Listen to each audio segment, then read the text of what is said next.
کی بیٹی کا کوئی مسئلہ ہے تو سسرال ہیں وہ فورس کر رہے ہیں کہ تعویذ لیا جائے، دھاگے باندھے جائیں، تو اس بارے میں آپ گائیڈ کریں کہ مجھے کیا کرنا چاہیے۔ میں نے چند دن پہلے دیکھا کہ پتہ نہیں مرغی کا یا کس چیز کا علاج ہے کہ گدھے کے کھر کاٹ کے گلے میں ڈالو۔ تقریباً سارے عامل 2 نمبر ہیں، اور سوائے کمائی کے اور کوئی چکر نہیں ہے، اور لوگوں کے ضعیف ایمان سے وہ فائدہ اٹھاتے ہیں۔ ابو ہریرہ رضی اللہ تعالیٰ عنہ لیٹے ہوئے تھے، آپ نے فرمایا کیا ہوا؟ کہا جی پیٹ میں درد۔ کہا اٹھو نفل پڑھو، نماز میں شفا۔ اسباب کو پر توکل کرنا جہالت ہے، اسباب کو بیکار سمجھنا یہ بے وقوفی ہے۔ آخری 2 صورتیں اتری ہی اس لیے تھی، ہمارے نبی پر جادو ہوا تو اللہ تعالیٰ نے قل اعوذ برب الفلق قل اعوذ برب الناس اتاری، اور نماز شروع کی الحمدللہ رب العالمین۔ رکوع میں گیا سبحان ربی العظیم، رکوع سے کھڑا ہوا ربنا لک الحمد، سجدے میں گیا سبحان ربی الاعلی۔ اتنا اللہ نے رب کا تکرار کروایا مسلمانوں سے، میں رب ہوں، میں رب ہوں، میں کھوامنا ہے۔ میں UPSC کی تیاری کر رہی ہوں گھر میں، لیکن جاب کے لیے مجھے یقیناً پھر باہر نکلنا پڑے گا۔ جاب کرنی چاہیے یا پردے کی وجہ سے جاب چھوڑ دینی چاہیے؟ صحیح بات یہ ہے بیٹا کہ عورت کے لیے جاب نہیں ہے، وہ خاوند کے ذمے ہے کہ وہ اپنی بیوی کو موت تک اس کی کفالت کرے، اس کے بچوں کی، اور عورت کی جاب ہے گھر اور بچوں کی تربیت اور پرورش، جو سب سے بڑی جاب ہے۔ کسی جگہ ضرورت بھی ہوتی ہے عورتوں میں ڈاکٹر ہونی چاہیے، چونکہ عورتوں کا علاج ہے، جہاں ضرورت ہے وہاں تو شریعت کی طرف سے بھی ہے۔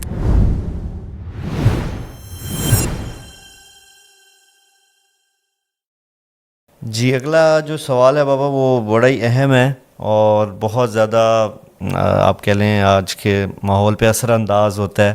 تو یہ بھی ایک بہن ہے جن کا نام بسمہ ہے، اور یہ ان کا اپنا مسئلہ انہوں نے ذکر کیا، لیکن اس سوال میں اس کے جواب میں کئی لوگوں کی رہنمائی ہوگی۔ ان کی بیٹی کا کوئی مسئلہ ہے تو ان کا کہنا ہے کہ ان کو جو ان کے اہل سسرال ہیں وہ اس پہ فورس کر رہے ہیں کہ تعویذ لیا جائے، دھاگے باندھے جائیں، تعویذ، دھاگے، عملیات یا دم کروایا جائے، اس چیز کے اوپر بہت زیادہ زور دیتے ہیں سسرال والے۔ پوچھنا وہ یہ چاہ رہی ہیں کہ میرا ان چیزوں پہ بالکل یقین نہیں ہے، تو اس بارے میں آپ گائیڈ کریں کہ مجھے کیا کرنا چاہیے کہ اس طرف تعویذ یا عمل یا عملیات کی طرف جانا چاہیے یا علاج کرنا چاہیے۔ اور یہ آپ دیکھتے بھی ہیں بابا سوشل میڈیا پہ آج کل ایک بھرمار ہے۔ اس وقت تو سوشل میڈیا پر بھرمار ہے، یہ پڑھ لو وہ پڑھ لو، یہ کر لو وہ کر لو۔ میں نے چند دن پہلے دیکھا کہ پتہ نہیں مرغی کا یا کس چیز کا علاج ہے کہ گدھے کے کھر کاٹ کے گلے میں ڈالو۔ اللہ ان کو ہدایت دے، انہوں نے امت کو گمراہ کر دیا۔ اللہ نے ہمیں سورۃ فاتحہ دی ہے جو ہر بیماری کے لیے شفا ہے، اور آیات شفا ہیں قرآن میں، وہ پڑھیں۔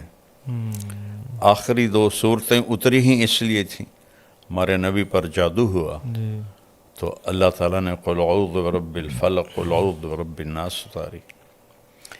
کسی عامل کے پاس جانے کی ضرورت نہیں ہے، تقریباً سارے عامل 2 نمبر ہیں، اور سوائے کمائی کے اور کوئی چکر نہیں ہے، اور لوگوں کے ضعیف ایمان سے وہ فائدہ اٹھاتے ہیں، اور ایک ایمان کا ضعف ہے، ایک جہالت ہے، تو اس سے عاملوں کی تو مٹی بھی سونا بنتی جا رہی، اور لوگ ویسے کہ ویسے ہیں۔ تو اس لیے عاملوں سے کوئی 3-4 میل دور رہیں، نماز پڑھیں، نفل پڑھیں۔ ابو ہریرہ رضی اللہ تعالیٰ عنہ لیٹے ہوئے تھے، آپ نے فرمایا کیا ہوا؟ کہ پیٹ میں درد ہے۔ قم فصل فإن فی الصلاۃ شفاء۔ ابو ہریرہ کیا ہوا؟ کہ جی پیٹ میں درد ہے۔ کہ اٹھو نفل پڑھو، نماز میں شفا ہے۔ اللہ، اب یہ عمل بتائیں تو عاملوں کی روزی جاتی۔ وہ کہ اس لیے میری گزارش ہے کہ عملوں سے دور ہی رہیں تو اچھا ہے. اور ایک اور بڑا مسئلہ بابا سامنے آتا ہے کہ بہت سے لوگ بجائے علاج کے جن کو دوا کی ضرورت ہوتی ہے وہ بھی رخ کرتے ہیں عاملین کا. ایسے کتنے لوگوں مار دیے انہوں نے. جی علاج کی بجائے وہ عاملوں کے پاس جاتے ہیں, اخیر پھر وہ یا تو شدید بیماریوں میں مزید بڑھ جاتے ہیں جی یا پھر آگے چلے جاتے ہیں. تو اس لیے یہ جو عام ذہن ہے بابا کہ دوائی لینا یا اسباب کو اختیار کرنا اس کو توکل کے خلاف سمجھا جاتا ہے, یہ تو بے وقوفی ہے. اس بارے میں تھوڑی سی آپ اگر رہنمائی کر دیں تو فائدہ ہوگا یہ سننے میں. دیکھیں, اسباب کو پر توکل کرنا یہ تو جہالت ہے. اسباب کو بیکار سمجھنا یہ بے وقوفی ہے. اللہ نے بنایا کیوں ہے سب کچھ؟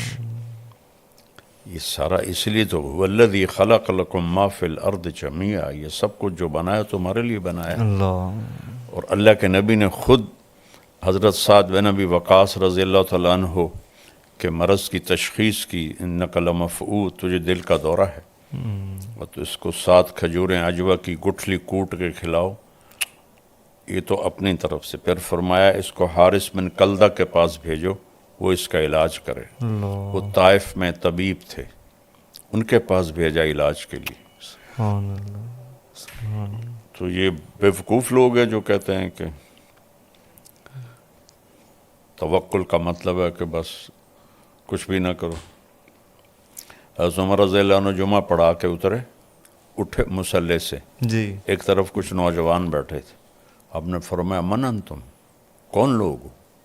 نوجوان تھے. کہ نحن المتوکلون, ہم توکل والے ہیں. فعلاہم بدرتہ, انہوں نے اپنا درہ اٹھایا اور ایک ایک کی کمر کو سیکا. کہا اللہ آسمان سے سونا نہیں برساتا, پانی برساتا ہے.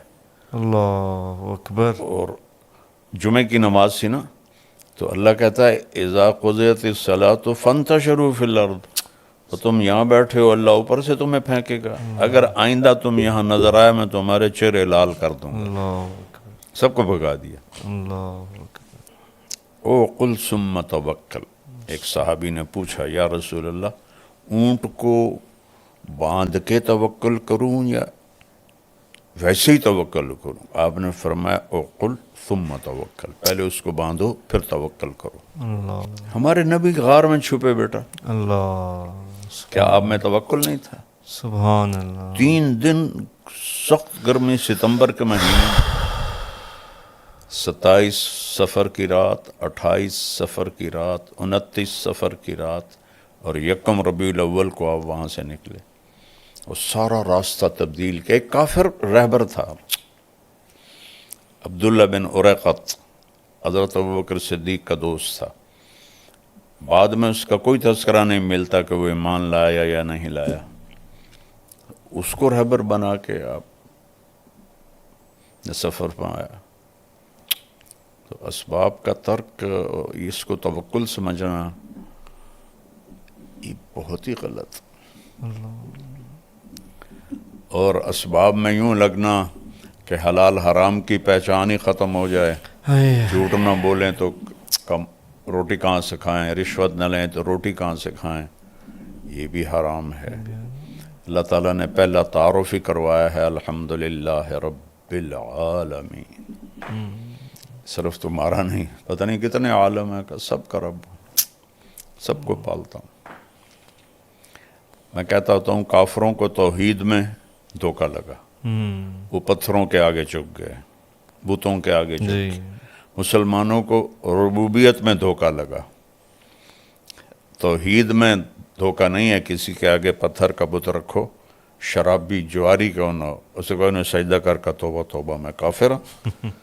لیکن وہی ہے, سود پہ کاروبار کرے گا, جھوٹ بھی بولے گا, چوری بھی کرے گا, ڈاکہ بھی ڈالے گا, رشوت بھی لے گا, روٹی کی تو کھاوی.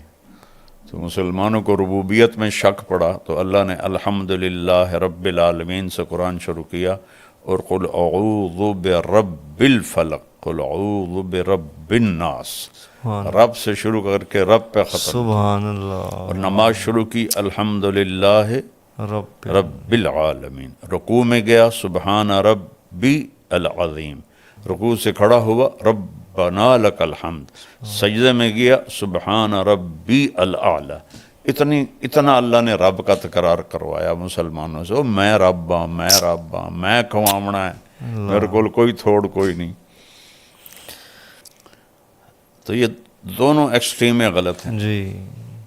اگلی بھی جو سائلہ ہیں، ان کا نام شبنم ہے، یہ کہہ رہی ہیں کہ میں یو پی ایس سی کی تیاری کر رہی ہوں گھر میں، لیکن جاب کے لیے مجھے یقیناً پھر باہر نکلنا پڑے گا، تو اس میں پھر پردے کا تو میں بڑا اہتمام کرتی ہوں، پھر جاب میں جب میں جاب کروں گی اس وقت مشکلات کا سامنا کرنا پڑے گا مجھے، تو اس میں کیا کرنا چاہیے؟ یعنی جاب کرنی چاہیے یا پردے کی وجہ سے جاب چھوڑ دینی چاہیے؟ دیکھیں صحیح بات یہ ہے بیٹا کہ عورت کے لیے جاب نہیں ہے، وہ خاوند کے ذمے ہے کہ وہ اپنی بیوی کو موت تک اس کی کفالت کرے، اس کے بچوں کی۔ جو مہر لکھا جاتا ہے یہ کسی کی بیٹی کی قیمت نہیں ہوتی، مہر ایک علامت ہے کہ جب تک یہ نکاح قائم رہے گا یہ لڑکا اس لڑکی کی، اس کے بچوں کی کفالت کرے گا۔ اور عورت کی جاب ہے گھر اور بچوں کی تربیت اور پرورش، جو سب سے بڑی جاب ہے، سب سے بڑی جاب ہے۔ جب اس جاب سے ماؤں نے منہ پھیرا تو اولادیں انسانیت ہی بھول گئیں۔ اس وقت ہمارے کالج یونیورسٹیز نشے کے اڈے بنے ہوئے ہیں، 80% بچے بچیاں نشہ کر رہے ہیں، اور girl friend boy friend culture ایسے ہو گیا کہ جیسے کوئی یہ گناہ ہے ہی نہیں۔ اللہ تعالیٰ نے کہا لا تقربوا الزنا انہ کان فاحشۃ ومقتا وساء سبیلا، زنا کے قریب بھی نہ جاؤ۔ یہ عجیب بات ہے، کہنا تھا زنا نہ کرو، جی، قریب نہ جاؤ کا کیا مطلب؟ کہ جو چیزیں اس کو پروموٹ کرتی ہیں، موٹیویٹ کرتی ہیں، ان سے دور رہو۔ اس میں سب سے بڑی چیز آزادانہ ملاپ ہے، نوجوان بچے بچیوں کا، مردوں عورتوں کا، جس کو اللہ نے حد بندی سے روکا۔ تو جب وہ ہم نے بیریئر توڑا تو ساری نسل اس پہ لگ گئی اور یہ مسئلہ ہی کوئی نہیں رہ گیا ہے۔ تو اللہ نے کہا یہ بہت بڑی فحاشی ہے، اور مقت کہتے ہیں انتہائی قابل نفرت چیز کو۔ مقتن کا لفظ کفر پہ نہیں بولا اللہ تعالیٰ نے، قابل نفرت تو سب سے زیادہ شرک ہے۔ جی، اللہ نے زنا پہ بولا کہ انتہائی قابل نفرت ہے، وساء سبیلا، بہت غلط راستہ ہے۔ تو ماؤں کا کردار تھا بچے بچیوں کو ٹائم دے کے انہیں ایک اچھا مرد بچہ، اچھی بچی بنانا۔ تو وہ بڑا گھر ہو، بڑی گاڑی ہو، زیادہ پیسے ہوں، چلو دونوں جاب کرو، دونوں کماؤ۔ تو کسی جگہ ضرورت بھی ہوتی ہے بھائی عورتوں میں ڈاکٹر ہونی چاہیے، چونکہ عورتوں کا علاج ہے، اس کے لیے تو جہاں ضرورت ہے وہاں تو شریعت کی طرف سے بھی ہے، جی، لیکن وہ بھی اب ایکسیس ہو چکا ہے۔ ایک سیٹ ہوتی ہے اور 1000 اپلیکیشن آئی ہوتی ہیں، اتنی زیادہ ہو گیا۔ میں میڈیکل کالجوں میں کب سے جا رہا ہوں، جی، ایک زمانہ ہوتا تھا بس ایک تھوڑی سی جگہ میں لڑکیاں ہوتی تھی، باقی لڑکے۔ اب 70% میڈیکل کالج میں لڑکیاں ہوتی ہیں، 30% لڑکے ہوتے ہیں، اور یہ 70% کہاں کھپیں گی؟ اتنی جابیں ہیں۔ تو وہ آخر میں جا کے ہاؤس وائف بن کے بیٹھ جاتی ہیں. کوئی ہوتی ہے جو تو اس کی ڈیمانڈ تھوڑی ہے، سپلائی زیادہ ہے. زیادہ بہرحال ضرورت جہاں ہے وہاں شریعت اجازت دیتی ہے. جی لیکن اصل ہے کہ ماں اس لیے ہے، بیوی اس لیے ہے کہ وہ اپنے گھر کو سجائے، اپنے بچوں کو اچھا انسان بنائے. کہ میں جاب سے روکتا نہیں ہوں، جی گھر نہیں چل رہا اور تنگی ہے، پھر عورت کو بھی اجازت ہے کہ وہ خامد کا ساتھ دے اور مل کے گھر کا نظام چلائیں. لیکن صرف سٹیٹس بڑھانے کے لیے جاب کرنا یہ حق تلفی ہے اولاد کی.